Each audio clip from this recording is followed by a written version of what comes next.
atelier est extrêmement important parce qu'il s'agit justement d'analyser les incitations fiscales dans le cadre de la transition fiscale au sein de la CEDEAO et de l'UEMOA. Et l'accent est mis sur la TVA, étant donné qu'à travers le cadre de coopération, l'union douanière, avec le tarif extérieur commun, avec les accords APE et ACP et Union européenne, donc Union européenne ACP, il est très important de voir lorsque nous allons réduire sur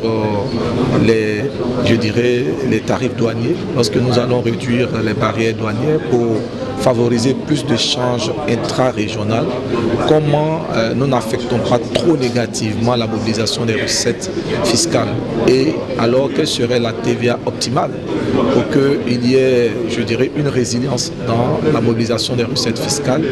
et en même temps favoriser cette coopération, favoriser ce commerce intra-régional qui soit des plus dynamiques possibles. Nous avons élaboré un guide méthodologique d'évaluation régionale des dépenses fiscales qui est en train d'être amélioré pour une utilisation effective sur le terrain, pour améliorer la maîtrise des dépenses fiscales, c'est-à-dire des exonérations de biens et de services, mais aussi des dérogations qu'on accorde aux entreprises pour leur permettre de s'installer et de réaliser des économies d'échelle. Pour un chef d'entreprise, son activité est pleinement liée à la fiscalité. Donc, mieux comprendre la fiscalité,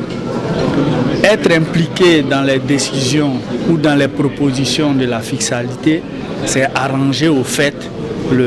l'opérateur économique, le chef d'entreprise. Il était important à l'heure de la mondialisation où on parle désormais des zones de libre-échange, que la zone concernant nos différents pays ici présents, cette zone-là essaie d'avoir une idée commune, un mode opératoire commun afin d'aider ces opérateurs à être compétitifs. L'exonération sur le riz par exemple,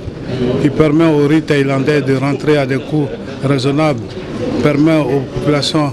de s'autosuffire sur le plan alimentaire, sur le plan de l'utilisation, mais n'empêche que nous produisons du riz. Pourquoi les pays américains, pourquoi les pays de l'Asie réussissent à cette intégration et nous les Africains, qui représentons quand même près de 54 États avec une forte population, nous n'arrivons pas à nous intégrer pour nous permettre de commercialiser nos produits et de faire de plus-value sur nos échanges. Moi, je pense que c'est des actions qui sont plus salutaires pour l'Afrique.